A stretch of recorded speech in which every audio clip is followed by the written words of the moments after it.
Want to live longer and better?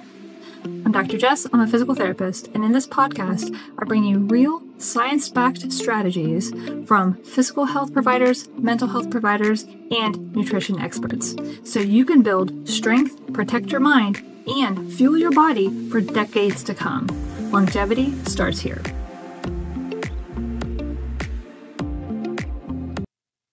Welcome to the first episode of the Thrive Equation. And in this podcast, I'm going to be talking about everything related to longevity.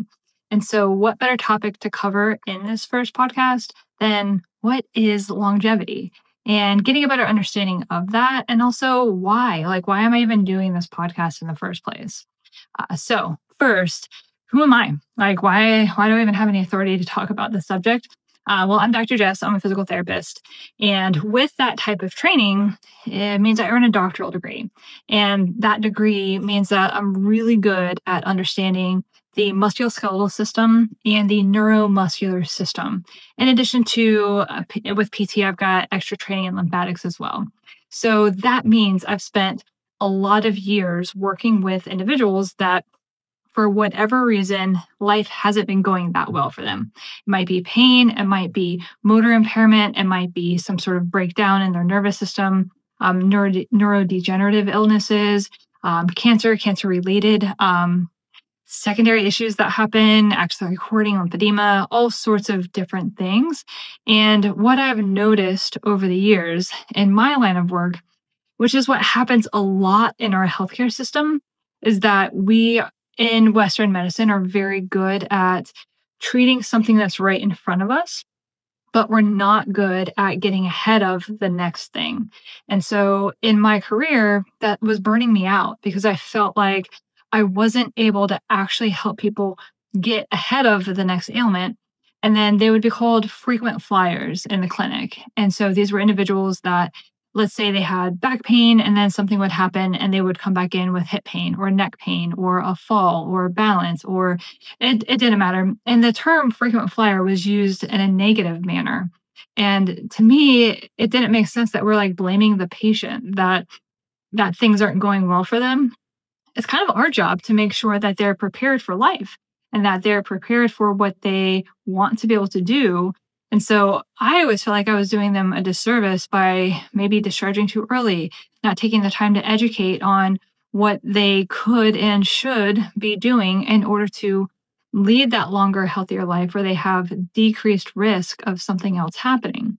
And so hence, I kind of went out on my own, started my own clinic, and I do things a lot differently now in my clinic because I did go away from the insurance model for part of my clinic. I do have a hybrid model where I bill some insurance, not all, and then I'm cash pay for everything else, which gives me freedom of getting outside of that insurance network, of being able to help people actually spend time doing things that are preventative, which is really what I love, in addition to helping people get out of a bad place. And so longevity is something that even before I was a personal trainer, before I was a physical therapist, as a personal trainer, I loved helping an individual that was just wanting to better understand how to move their body so that they could get the most out of it. And it didn't matter if it was a runner in their 60s. That's listen, I'm having a hard time being able to continue to do my 5Ks. I feel like I should probably cross train more. And I was like, yes, that's exactly the answer. And, or it could be somebody that's younger. That's I don't know what to do. And I want to get started on the right path so that my time that I'm spending working out makes sense. And so these are all very proactive ways of thinking instead of waiting until I can't move or I've had a fall or I now have comorbidities. I'm on medications. I've had multiple surgeries. So what that means is that I really love getting information out in front of people that helps them understand that it really doesn't have to be that hard to achieve longevity. And longevity meaning longer quality years. So it's about increasing our health span, not just the number of years that we live. And I've had so many people tell me well, I don't want to live to be 100. I don't want to be decaying like that for the last 15 years. I'm but that's not that's the whole point, is that essentially you live long enough until your organs fail, and then ideally you die within a couple weeks. I mean, that's like the best case scenario. And not everybody gets that lucky. There are all sorts of different things that happen that we cannot get ahead of because of genetics, because of environmental situations, who knows? And at the same time, there's a lot that we can be doing that's quite simple to implement that doesn't take extra money. It does take time, but it doesn't have to be something that is not available to everybody. And so that's the kind of information that I like putting out there, is just arming people with knowledge, because knowledge is what makes you powerful. And so longevity of increasing our health span is something that can be achieved by anybody. Is it easier to be achieved by some because of resources, because of time? Yeah. There's always going to be inequality. There's always going to be, like, for me, time is a huge commodity that I don't have a lot of. But there's other people that have more time than me. So I could feel like, oh, well, they have all this time in the world, so it's way easier for them to take care of themselves. Therefore, I'm going to not take ownership over my own experience and find my own solution. That person that has more time than me, who knows what else I have more of than them? And so we're each on our own path. It's not about comparing our path compared to somebody else's path. It's about saying, what do I want out of today? What do I want out of tomorrow? And what do I want 5, 10, 20, 30 years from now? What do I want those years to look like? And do everything you can now to be able to set yourself up for that success. So an easy way of thinking about health span is just how we think of retirement savings. So, which I know is like not that fun to talk about, but it relates really well, is that the little bits that you're able to put in now into those retirement savings that compounds over the next decades of time, it adds up and it makes a difference. It's the same thing with how we treat our bodies now. And a lot of what that is what kind of movement are we doing? How consistently are we moving? What are we eating? How well are we recovering? And how are we managing our stress? Nowhere in there did I say that you have to buy expensive things. It's about being strategic with the time that you're spending on a day-to-day basis.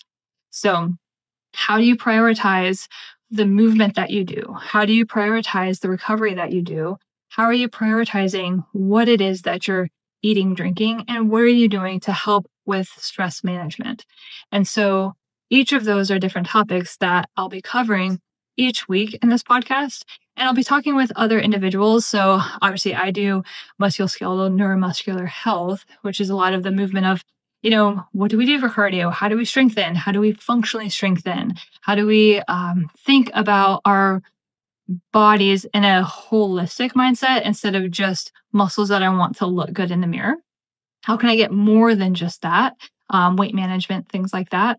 But I want to be talking with individuals that are really good in the mental health space and what's their viewpoint on longevity and things that we can be implementing now that anybody can implement, that you don't need a bunch of money to implement. It's nothing shiny, fancy, expensive. Nutrition, things like that. Nutrition is a whole world to unpack. It is actually super complicated, and it doesn't have to be. It can be if you want to kind of dive deep into the weeds. And so that's why we talk to professionals that have done that and are very good at understanding all of the complexities of food and what food does for us. And it's beautiful, actually, when you think about it. It's very, very cool. And so my challenge to anybody that wants to follow this podcast and to listen to this podcast is to know that it's always about taking the small, simple steps and just one step at a time. It's the opposite of being perfect. I tell all of my patients in any video you've seen me talk about, I make all the same mistakes. And I try my best to learn from them and show myself grace when I make a mistake and know that we're all imperfect. And as long as we're trying to do a little bit better tomorrow than we did today, then a month from now, a year from now, you're going to be like a much better person than you were.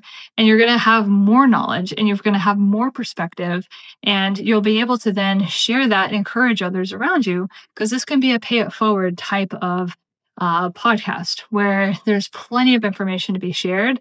And it's not one right answer. We live in a world that's very gray, and longevity is gray. So my genetic makeup is going to be different than somebody else's.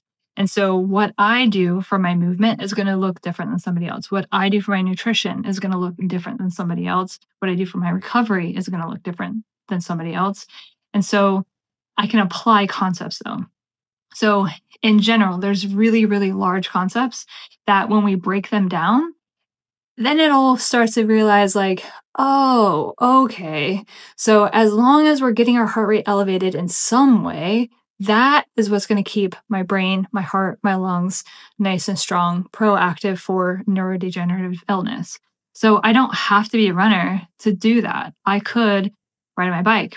I could walk. I could hike. I could get on a rower. I could do high intensity interval training. Like all of those get the same result of elevating your heart rate for an extended period, ideally 20 to 30 minutes. You do that over the course of the week, and you're going to receive those same benefits. So it's not a one size fits all. Same thing with strengthening, same thing with stress management.